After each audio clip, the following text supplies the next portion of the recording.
What's good, YouTube? Today we're back with another market watch. The first thing we're going to talk about is Tp2 morphing jar. So if you have one of these and you feel like listing it at lower than 500, you would be the cheapest on the market for a near mint.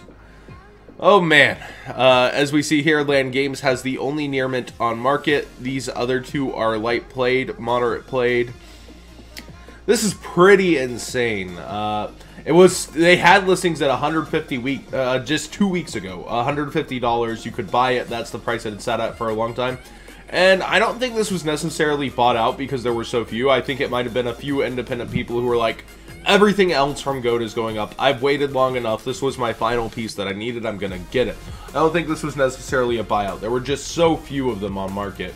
And we see over here that they're completely sold out. We go down, it starts going TP4. You want to be careful about that. It almost looked like an ultra picture. So, like, this is the ultra rare, to be specific. The TP4 has gone up as well over time, but we're talking specifically about this version. And I know a lot of people, like, it's actually a once-in-a-while thing, not a lot, per se, are like, we don't care about the max rarity, show us every version. The point of Market Watch is to just show off what's happening with the market with specific versions. Sometimes it's an up across the board sort of thing, but with this it's specific versions and telling my viewers, hey, if you have this, this is what's happening, or if you were interested in this, this is what's happening. And it's not always going to be, you know, specifically low. Like, I realize a lot of people have low rarity cards, but a lot of people want to know what's going on in case they ever have a chance to trade for something as well.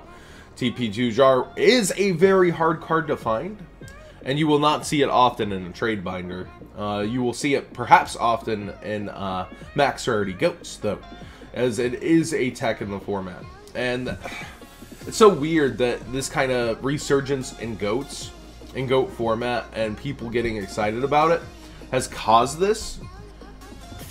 $500 is not where it should be sitting. I could see its new modern price being $300. I could see that. It's sat at 150 forever, and with everything boosting to almost double, I could see it going there. Now, this is a specific example of a failed buyout. I actually have all the screenshots of the person who tried to make this happen. And as you see, the norm is $5, and you see it sitting at 25.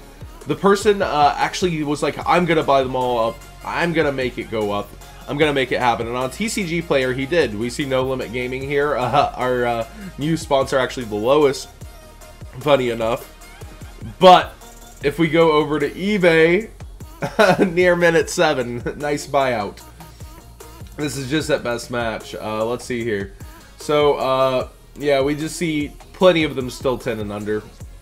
4 of them. It's one of my favorite looking cards. I actually used to collect this card before I started trading a lot, and I wish I never did trade them. It's one of my prettiest, like, cards that I still have a few of. I really like that pink background.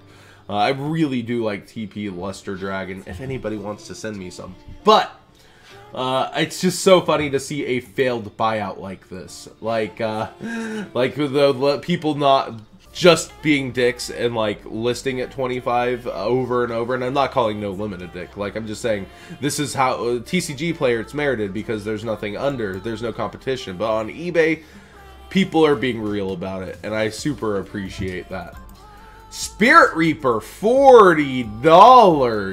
Jeesh. You see the norm at 17, it's set at 18 forever. Now this had a higher quantity. This definitely had a higher quantity, so I'm kind of surprised by it.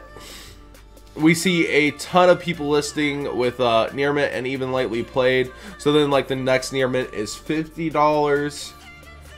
So there's only one at 40 on the market here before it goes to 50. And then it goes back to 65 for the next near mint. It's crazy.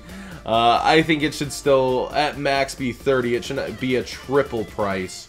Ooh, baby, a triple. And we see it's 60 over here on eBay. So kind of the opposite of Luster Dragon, right? Where eBay listers, like, listed it low. They didn't buy into it. Over here, it's actually way higher. It's just kind of funny. So if you have Spirit Reaper, congrats, right? That's almost, you know, it was 18. That's almost 4x on listings. And let's see if there's been any sales, because I've been watching this for a week on price before I wanted to show it here. The buyout happened about a week ago, so let's go and look and see if there are any sales. Wow! There is one. Wow. Mint at 65. I guess that's what's encouraging all the eBay people, right? There's an actual sale. I would not buy this at 65. I would say at max it should be that $40, just like TCG Player, but there's only one seller there and it would quickly go back up. But again, these are collector's prices. They're all going wild. I'm still trying to get used to it. I'm sure you guys are too. So I wanted to start with collector cards today rather than meta cards. And let's go ahead and get into meta / OCG hype with Aaron. Aaron's secret rare got completely bought out. You see the market prices was at 8 and the lowest near mint at 20. And not even a first ed over here. I actually saw during the buyout there was Core TCG had one left at 6 first ed near mint, and I sniped it. I rarely snipe a card I see going up, but at $6 versus the next being 16 at the time.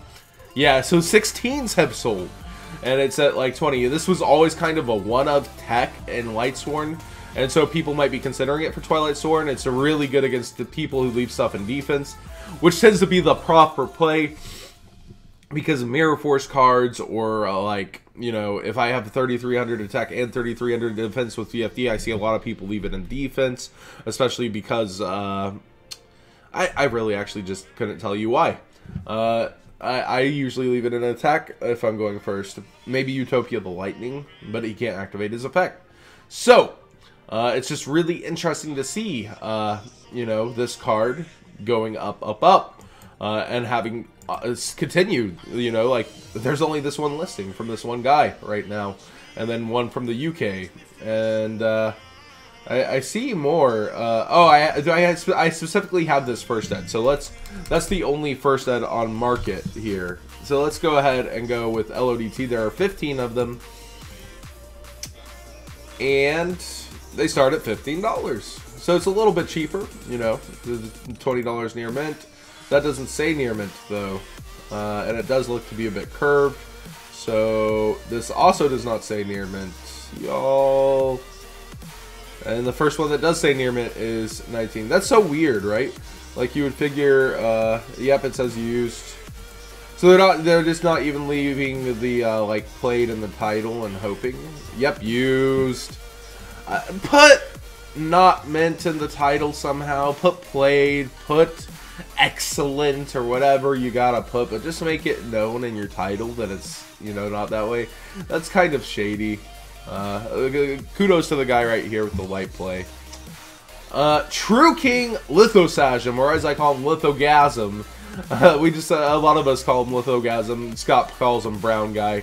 Hitting that $6 mark. Pretty insane stuff. I didn't expect it to go up. It was up even higher at one point this weekend, but a lot of investors ended up listing theirs and cooling the price off. Because I know a ton of people with like 20 of these that had believed and are now, you know, it's going good. Because people need 3 of these if they're playing the True King Dinosaur deck. Dinosaurs are a structure deck, so the other pieces have naturally gone up. And of course this is a great card that hits the extra deck, but it is under $5 over here, so it quickly goes up. If you are trying to get a deal on yours, I would suggest, you know, I think it won't go much lower than this for a while. Under 5, I think $5 is a great price for this, but realistically I think it might rest at 6, so I really don't know where it will land, but I think this is a pretty good price to snipe if you're trying to get the deck right now. Evil Zar Dolka. I did not know this card was up this high, and it seems to have been for a while. I probably should have checked on it. But we only see near mint games. Shoutouts to Aaron Jarvis. Here at the lowest with 6 of them. And it quickly goes up. But interestingly enough, unopened Dolka 10s are $14. So maybe if you want a fun pack opening for YouTube and a Dolka, and you don't have Dolka, this might be a way to get them. I forget what else is in this 10, but that's just kind of funny.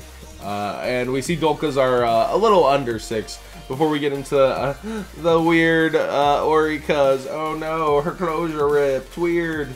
And yeah, it quickly goes up. So just interesting to see. And then Lagia. Lagia is the final card here on Market Watch today that I wanted to talk about.